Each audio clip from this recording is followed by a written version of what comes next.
Hi students, welcome to maths YouTube channel. మన channel పేరు Srinivas Ekalavya A+ academy. Present మన ఛానల్లో కొత్తగా ఒక కోర్సు తయారు చేసాం. అంటే నెక్స్ట్ మార్చిలో రాబోయే ఎగ్జామ్లో 10th పబ్లిక్ ఎగ్జామ్ ఉంది. అందుకు యూస్ అవ్వడం కోసం కొత్తగా ఒక ప్రోగ్రామ్ పేరు 100 days 100 ప్రాబ్లమ్స్గా మనం ఇంట్రడ్యూస్ చేసాం. యాక్చువల్గా లాస్ట్ 2 years బ్యాకే ఆల్రెడీ రన్ చేశా ఇటువంటి ప్రోగ్రామే. ఇది న్యూ టెక్స్ట్ బుక్ కాబట్టి కొత్తగా మళ్ళీ మొదలు పెడతాండ. సో ఆల్రెడీ day 1 అయిపోయింది. ఆ వీడియో మీరు చూడాలనుకుంటే ఈ ఛానల్కి అంటే ఈ వీడియోకి ఎండింగ్లో కనిపిస్తుంది, ఆ వీడియో చూడొచ్చు. లేదా టైటిల్లో మీకు రైట్ సైడ్ టాప్లో చూసుకుంటే 100 days 100 ప్రాబ్లమ్స్ అని కనిపిస్తుంది. దాన్ని టచ్ చేసిన day 1 నుంచి స్టార్ట్ అవుతుందన్నమాట. ఇది day 2 అంటే సెకండ్ ప్రాబ్లం అనమాట. ఇది కూడా ఒక ప్రాబ్లం మీకు ఎక్స్ప్లెయిన్ చేస్తాను, 2-3 ప్రాబ్లమ్స్ మీకు ప్రాక్టీస్కి ఇస్తాను. ఓకేనా? సో ఈరోజు ప్రాబ్లం స్టార్ట్ చేద్దాం. ఇది day 2 అంటే సెకండ్ మోడల్ ప్రాబ్లం అనమాట. మీకు క్వశ్చన్ చూశారంటే ఇంతకుముందు day 1లో చెప్పిన క్వశ్చన్ లాగే ఉంటుంది, కానీ కొంచెం చేంజ్ ఉంటుంది. అదేంటో కూడా నేను చెప్తా చూడండి. Prove that 3 + 2√5 is a irrational. ఇంతకుముందు కూడా ఇర్రేషనరే, అయితే అక్కడ రూట్ ఒకటే ఉండేది. అంటే ఫర్ ఎగ్జాంపుల్ రూట్ ఆఫ్లో ఇక్కడ 5 ఉంది, 5 ఒకటే ఉంటుంది. రూట్ ఆఫ్లో ఒక నెంబరే ఉంటుంది, కానీ ఇక్కడ 2-3 నెంబర్స్ ఉంటాయి. అంటే దీనిలో ఇంకొన్ని మోడల్స్ కూడా చెప్తానన్నా కదా, అవి కూడా ఒకసారి రాస్తాను చూడండి. 3 - √2 ఇలా అడగచ్చు, లేదా 6 + √2 ఇది అడగచ్చు. ఈ రెండు ఒకటే, కాకపోతే ఏమంటే ఇక్కడ √2కి ముందు నెంబర్ లేదు, ఇక్కడ √5కి ముందర నెంబర్ ఉంది. ఓకేనా? సో మనకి అప్పుడప్పుడు కూడా మీకు టెక్స్ట్ బుక్లో లేని మోడల్స్ కూడా అడగచ్చు, బట్ మనకు వచ్చి ఇవంతా అన్న ఉద్దేశంతోనే వాళ్ళు అడుగుతారు. తప్పు లేదు, మనకి నాలెడ్జ్ ఉంది అని చెప్పాలి. అందుకే ఎగ్జామ్స్ పెట్టేది. మేము ఆలోచించగలం ఈ దానిలో పోవాలి ఈ ప్రాబ్లంకని. ఓకేనా?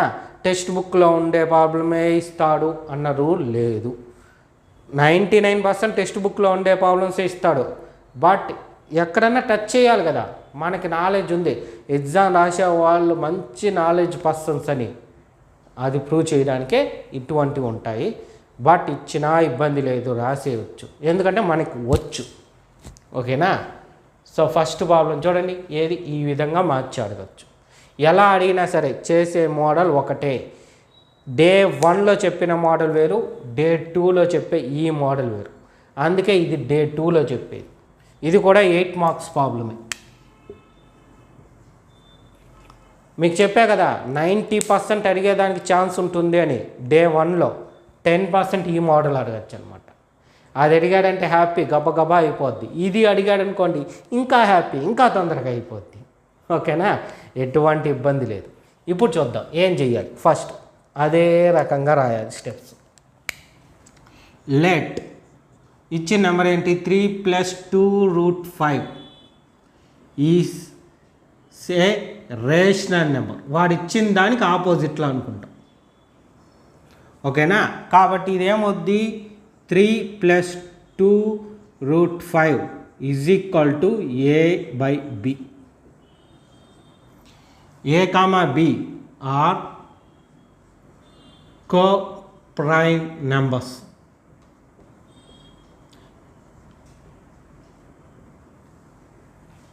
ఈ 2 స్టెప్సే నిన్న మోడల్కి ఈ మోడల్కి కామన్, మిగతా అన్నీ మారిపోద్ది. ఇప్పుడు మనం ఏం గమనించాలి అంటే రూట్ ఎక్కడుందో చూడాలి, దాని సింబల్ ఏముందో చూడాలి. రూట్ ఇక్కడ ఉంది కదా, అవునా? దాని సింబల్ ఏముంది? ప్లస్ ఉంది. ప్లస్ ఉంది కాబట్టి ఈ 3ని రైట్ సైడ్ పంపించేస్తాం. ఓకేనా? ఒకవేళ మైనస్ ఉంటే, అంటే ఇక్కడ చూడండి ఈ మోడల్లో మైనస్ ఉంది కాబట్టి ఈ మైనస్ ఉండే నెంబర్ని అవతల పంపించేస్తాం. ఈడుండే ఏబీని ఈ పక్కకు తెచ్చుకుంటాం, అంతే, ఇంకేం తేడాలి. ఓకేనా? సో ఇప్పుడు ఏం చేస్తాం, ఈ 3ని ఆ సైడ్ పంపించేసి ఏం రాస్తాం, 2√5 ఈజ్ ఈక్వల్ టు a/b. ఈ 3కి ముందర సింబల్ లేదు అంటే ప్లస్ ఉన్నట్టు, ఈ సైడ్కి వస్తే -3 అయినట్టు. ఓకేనా. ఈ 3కి డినామినేటర్ కూడా ఉంటుంది, అదేంటంటే 1. ఎందుకు డినామినేటర్ రాశానంటే ఇక్కడ ఏబి అనేది ఫ్యాక్షన్ ఉంది, పక్కన ప్లస్ ఉంది. ఒక ఫ్యాక్షన్ ఉంది, దాని పక్కన ప్లస్ కానీ మైనస్ కానీ ఉంటే ఆ తర్వాత ఉండేది కూడా ఫ్యాక్షన్ ఫామ్లో ఉండేటట్టు రాసుకొని cross and straight method use చేస్తాం. ఇదేం పెద్ద ఇంపార్టెంట్ మోడల్, ఇది గుర్తుపెట్టుకోవాలనే లేదు. దీన్ని నేర్చుకోవడానికి ఈ మెథడ్ని మనం ఇంట్రడ్యూస్ చేసుకుంటా ఉంటాం అంతే. దీనికి ఇది పెడితేనే మార్కులు ఇస్తాడు లేదు అనేం లే, ఇది లేకపోయినా వచ్చేస్తుంది. కాకపోతే మీరు బాగా గుర్తుండడం కోసం మనం ఇవంతా చెప్పుకుంటాం. ఇప్పుడు ఏం చేస్తామంటే ఈ క్రాస్ అండ్ స్ట్రైట్లో a×1 a, మైనస్ ఇచ్చాడు కాబట్టి మైనస్, ప్లస్ ఇస్తే plus, 3× b 3b by b×1 b. So ఇక్కడ వచ్చి 2√5 ఉందా, కాబట్టి ఇప్పుడు ఇది మల్టిపుల్ చేస్తుంది √5తో. ఆ సైడ్కి వెళ్తే డివిజన్ చేస్తుంది. ఆల్రెడీ డివిజన్లో ఒక b ఉంది కదా, ఆ b ముందర ఈ 2 పెట్టేస్తే చాలు. అంటే √5 is equal to a-3b by 2b. అయిపోయింది ఆన్సర్. ఇంకా 2-3 స్టెప్పులు రాసామంటే అయిపోయింది ఆన్సర్. ఇంతకుముందు రాసినట్టే రాస్తాం. ఇక్కడ మనకి √5 అనేది ఇర్రేషనల్ నెంబర్ అని తెలుసు, ఇంతకుముందు తెలియదు, ఇప్పుడు తెలుసు. ఓకేనా. ఇది బాగా గుర్తుపెట్టుకోండి. ఈ మరి 2-3 నెంబర్లు ఇచ్చాడు అంటే రూట్కి ముందర ఇంతే స్టెప్పులు 4-5 స్టెప్పులు రాస్తే చాలు, 8 మార్కులు ప్రాబ్లం. కాబట్టి వదలకూడదు, అది గుర్తుపెట్టుకోండి. ఇక్కడ ఏం రాస్తాం అది కూడా రాస్తా చూడండి. We know that √5 is irrational number లేదా ఇర్రేషనల్. ఓకేనా.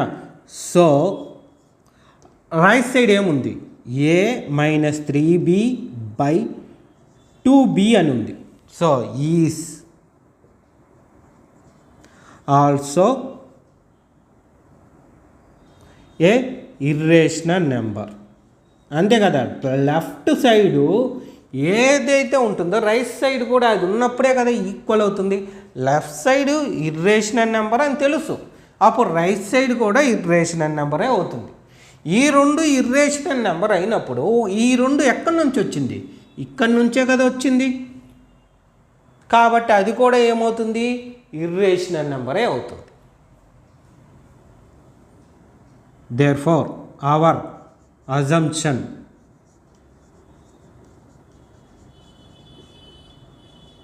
is wrong. So, 3 plus 2√5 is irrational.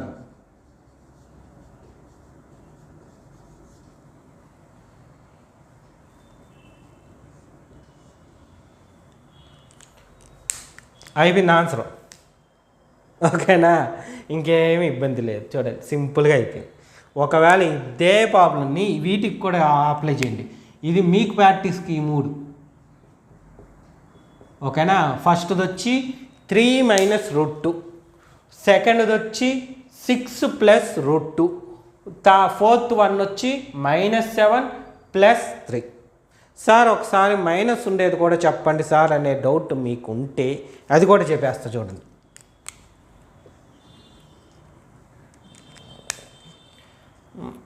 ఎట్లన్నా మన ఇష్టం, మనం సొంతంగా తీసుకొని చేసేద్దాం, ఇబ్బంది లేదు. 4 - √7. ఇప్పుడు ఈ ప్రాబ్లమ్నే తీసుకున్నాం అనుకోండి. ఈ స్టెప్స్ అంతా మీరు రాయాలి. నేను రాయలేదు కదా అని మీరు ఆపేకండి ఈ ప్రాబ్లంకి. ఓకేనా. ఎందుకంటే లేదా రాసామంటే రాసేస్తాను, ఎందుకు వచ్చింది మళ్ళీ కన్ఫ్యూజ్ అవ్వకూడదు మీరు. కాబట్టి ఏం రాస్తామంటే లెట్. చూడండి ఈ ప్రాబ్లం లాగే రాస్తాను, మీకు డౌట్ ఉండకూడదు కాబట్టి. √7 ఈజ్ ఏ రేషనల్. తర్వాత ఏమి 4 - √7 is equal to a/b. a, b are coprime numbers. So ఇప్పుడు అండర్లైన్ది చూద్దాం. ఇక చెప్పా కదా ఈ అండర్లైన్ది చెక్ చేసుకోవాలని. ఇప్పుడు ఈ అండర్లైన్కి ఏముంది, మైనస్ ఉంది. ఇంతకు ముందు అంటే ప్లస్ ఉంది కాబట్టి దీన్ని పంపించేసాం.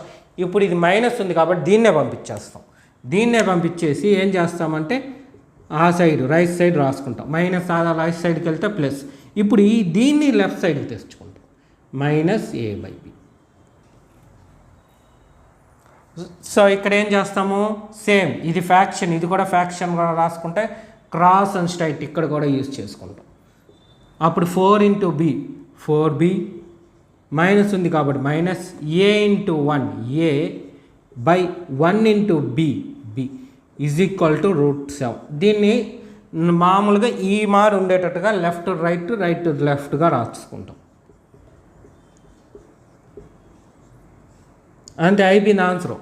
అయితే అక్కడికి ఇక్కడికి తేడా ఏమంటే ఇక్కడ రూట్ ముందర ఒక నెంబర్ ఉంది 2 అనేది, కానీ ఇక్కడ √7కి ముందర అంటే ఇంటూ దీని ముందర ఏ నెంబర్ లేదు కాబట్టి ఇక్కడతోనే అయిపోయింది. ఒకవేళ నెంబర్ ఉంటే ఆ నెంబర్ తీసి బి దగ్గర పెట్టేసామంటే అయిపోతుంది. కావంటే చూడండి ఇక్కడ ఉండే నెంబర్ తీసి బి దగ్గర పెట్టేసాం, అయిపోయింది. సో ఇంకా ఈ స్టెప్స్ అక్కడ రాశానంటే అయిపోయింది అనమాట. ఇక్కడ ఏమి చూడండి √5 ఉంది కాబట్టి we know that √5 is a irrational. కానీ ఇక్కడ ఏముంది, √7 ఉంది. ఏం రాస్తాం, we know that √7 is a irrational. So is equal to అవతల ఏముంది, 4b minus a by b is also irrational. Therefore, our assumption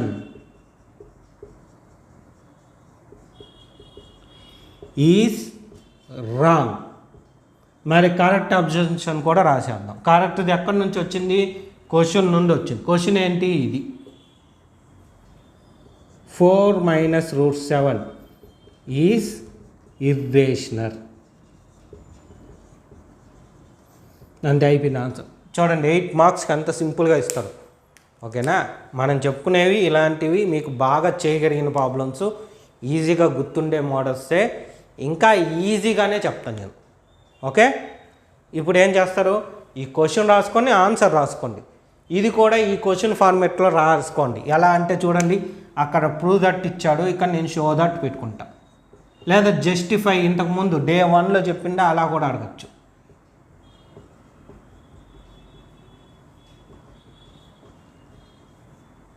ఇవి కూడా మీరు ప్రాక్టీస్ చెయ్యండి. ఓకేనా, అవి కూడా ప్రాక్టీస్ చేశారంటే మీకు 100% ఎటువంటి ప్రాబ్లం అన్నా చేసేస్తారు, నేను చెప్పిన మోడల్ ఇచ్చుంటే. ఓకేనా, రాసుకోండి నీట్గా. సో క్లాస్ చూశారు కదా, ఇదే విధంగా మీకు ఎగ్జామ్ అయ్యేంత వాళ్ళకు డైలీ వీడియోస్ అప్లోడ్ చేస్తాను. ఓకేనా, ఆ వీడియోస్ అన్నీ మీరు ప్రాక్టీస్ చేయండి, డైలీ యూస్ చేసుకోండి. అలాగే నేను చెప్పే క్లాసెస్ మీకు నచ్చుంటే లైక్ చేసి మీ ఫ్రెండ్స్ అందరికి కూడా షేర్ చేయండి. Okay, all the best, thank you.